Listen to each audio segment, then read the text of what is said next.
All right, we'll give it a couple more minutes, maybe. Let him do his announcement in the other room. Let's start.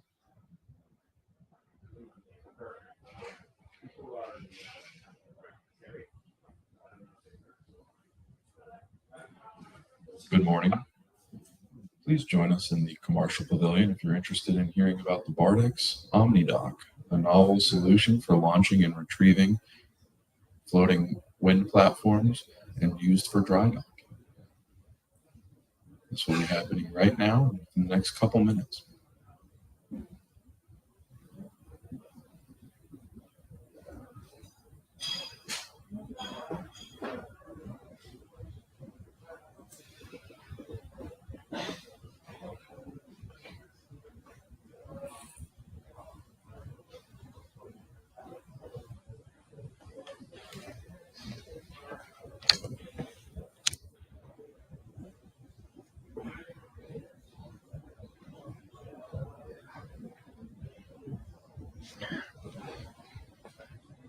Can you go on? We follow each other on LinkedIn, right? Do we follow each other on LinkedIn? I think so. No, for the moment I don't have it. Oh, you don't? You don't have I will follow you when I get. Okay. I'm gonna get on my phone.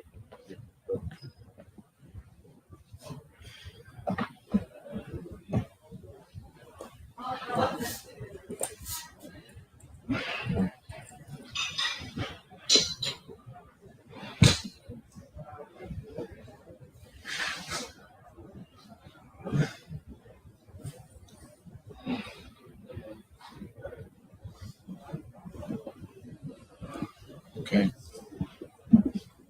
I think I'll go ahead and start. So first off, thank you all for joining me this morning. I know it is early and it is the last day of the show. So, definitely I know everyone's kind of ready to keep moving on with their days and with their life. So thank you very much for taking the time to join me this morning.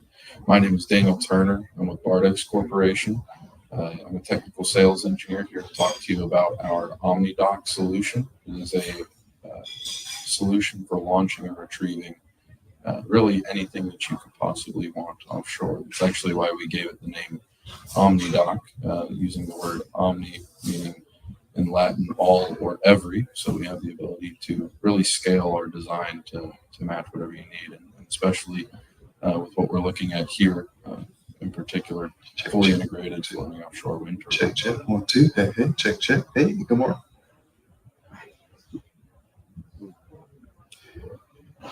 All right, so we'll go ahead and get started. Good morning. Our main Please join us in the commercial theater inside the gym for a presentation by Bardex on the OmniDock, a novel solution for launching and retrieval of floating foundations and dry docking. Meanwhile, our conference hall for our first session this morning has been delayed till 8:20. Thank you. All right. Well, I guess right. We can start now because yes, I know that the next one starts soon. So just to start off, I'll tell you a little bit about us. So Bardex has been around since 1963. We originally got our work in the use for hydraulic gripper jacks or skidding equipment. We then used that hydraulic equipment to be able to scale and use it for a new purpose. And we actually created the first chain jack and implemented in our first shiplift installed in 1967. We then scaled up that technology and found other ways to use it and became pioneers in deep water offshore oil and gas, and started providing different mooring solutions in that field as well. And so really, when we get down to it, we're an engineer-to-order manufacturer of goods for things in the marine industry. So that is what we are. We are an engineer-to-order manufacturer, but really what we strive to be is more of a partner to you. We don't want to just be a part provider or a tool provider. We want to be able to work with you for the life of your yard, for the life of your vessel. We want to be your partner. And so we do this by treating every opportunity that we have as if as if we've already won the opportunity. So we do this by making sure from the very beginning, being present for our clients, actively listening, not only understanding what our clients' needs are, but also what our clients' customers' needs are as well. We understand that everything is going to be, every project has its own things that are a little bit different. It's going to be more of a challenge here or there. And so we really want to work to find out what those issues are with the client and inevitably be able to collaborate with them and anybody else who's involved in the situation. From this perspective, we definitely want to be able to help out the local communities, given that they're going to be the ones supporting any form of the port infrastructure or shipyard infrastructure.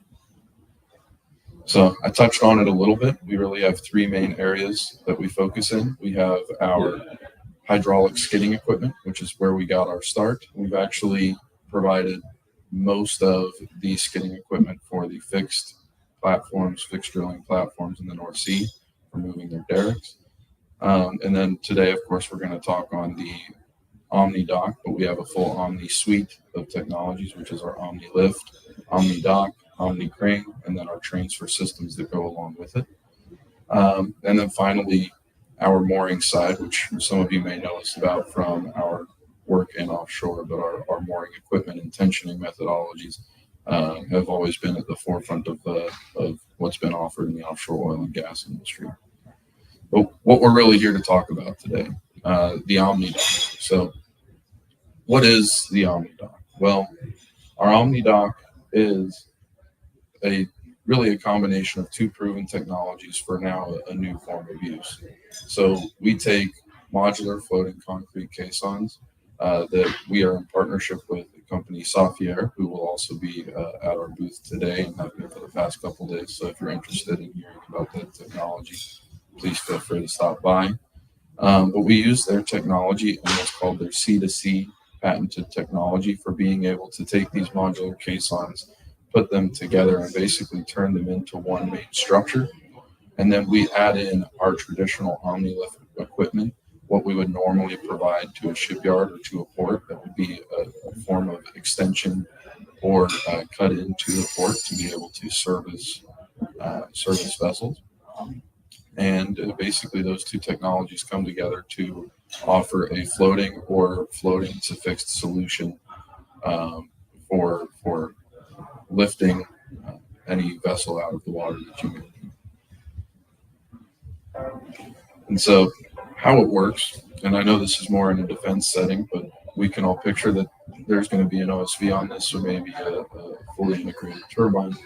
But essentially what this offers you the ability to do is you have the ability now to extend off of the port, be able to go out, meet a vessel in deeper waters, lift it out of the water using our chain jack shiplift technology, and then be able to move it back to port, offload the vessel, and then go back out and meet in deeper waters again.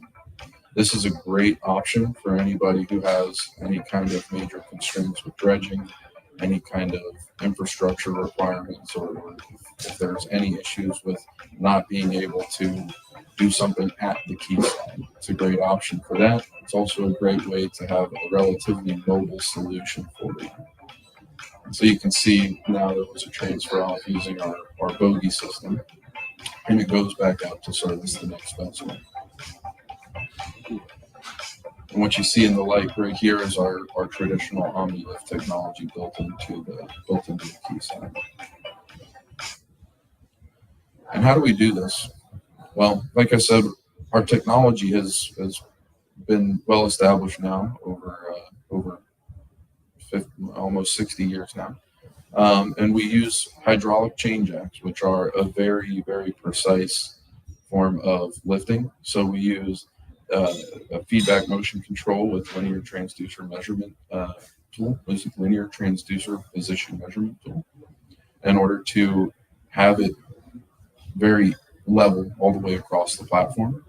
You can kind of see it working in the bottom right-hand corner there.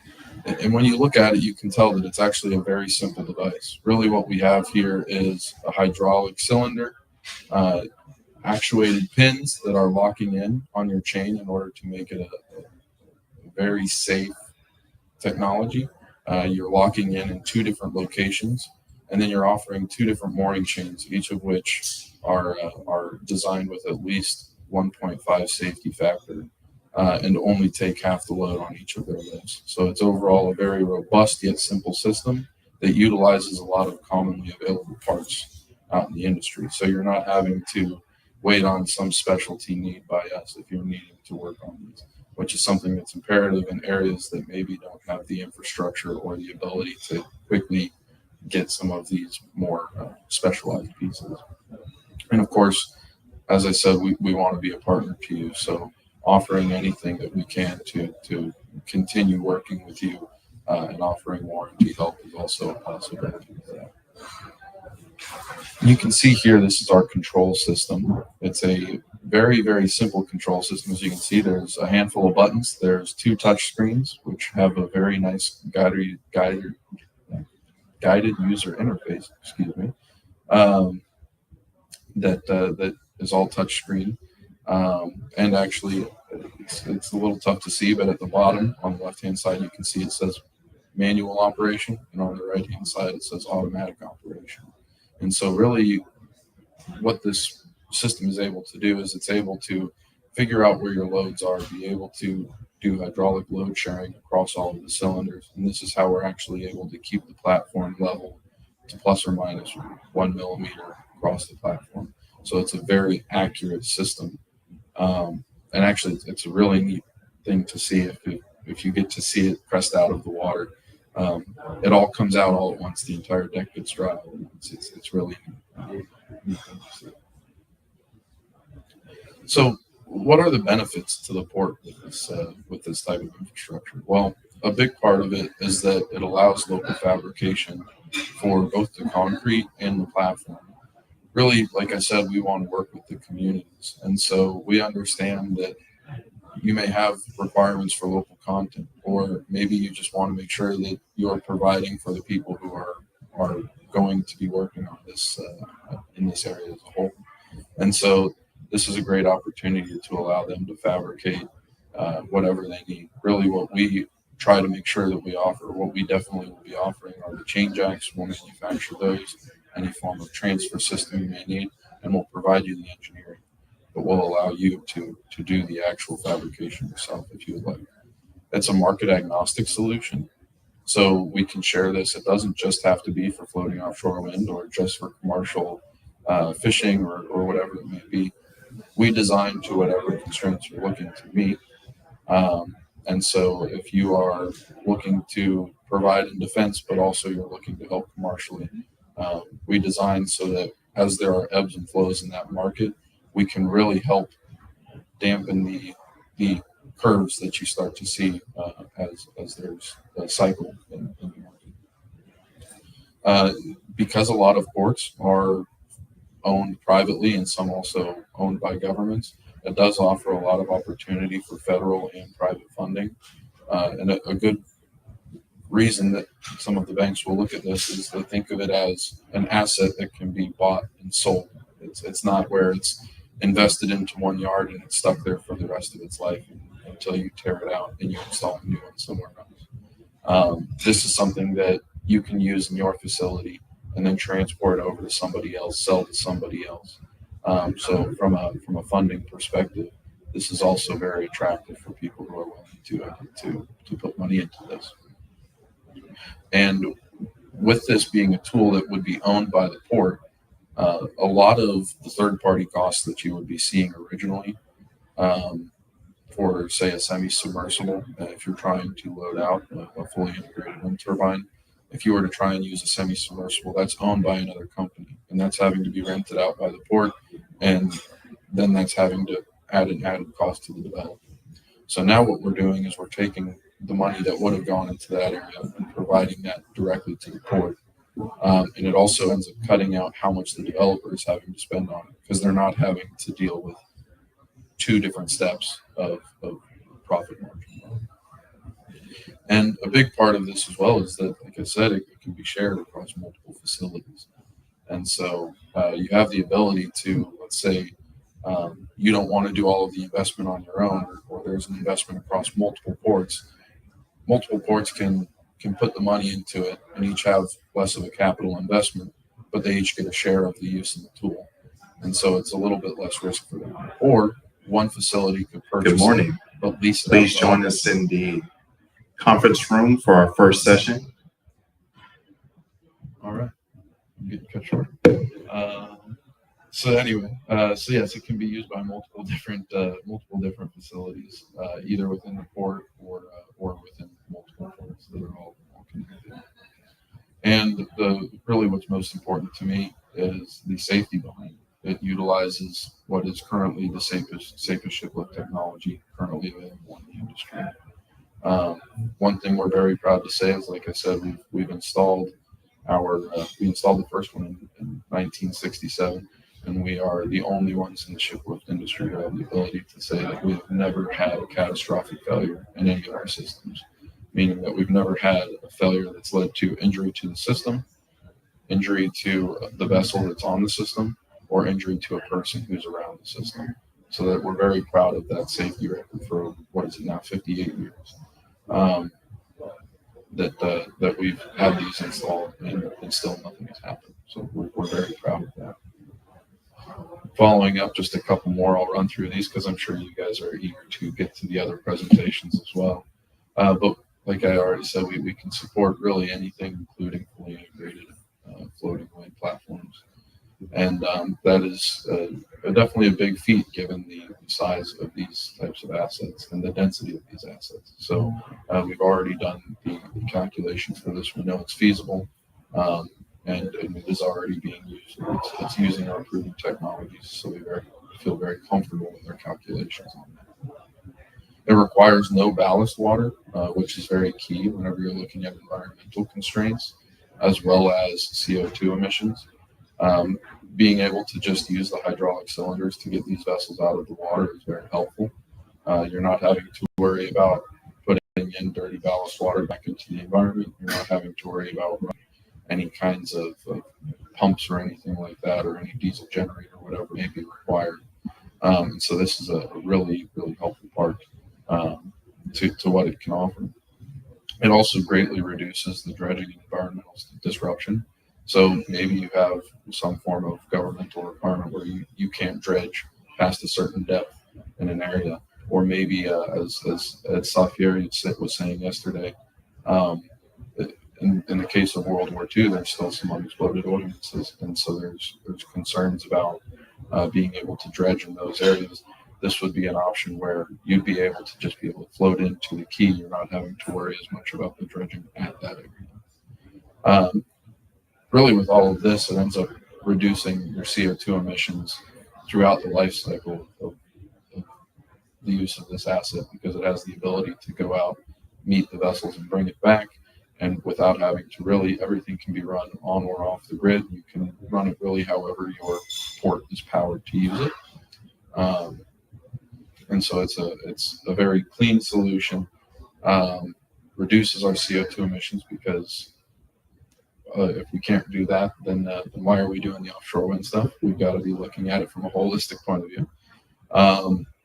And then to kind of wrap it up here, it definitely offers a large amount of revenue over the full life of the wind farm, given that we can both launch and retrieve them. So this would be a solution that can be used for both initial launch, but also being brought back into port for any form of maintenance. And so, given the fact that you have the ability to support multiple different functions, reduce a lot of your costs, reduce some of your CO2 emissions, or quite a bit of your CO2 emissions, by doing that, you're able to have a very short return on your investment. And overall, we can drive down that levelized cost of energy that we're really looking for. So that's all I have. I appreciate you all hanging out and joining me here at 8 a.m. If you have any questions, I'm happy to take any of them now.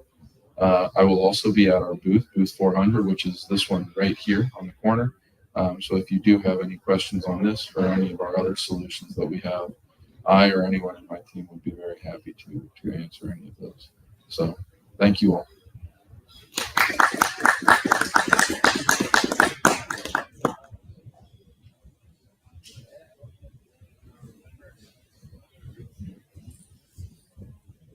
And to anyone online, thank you.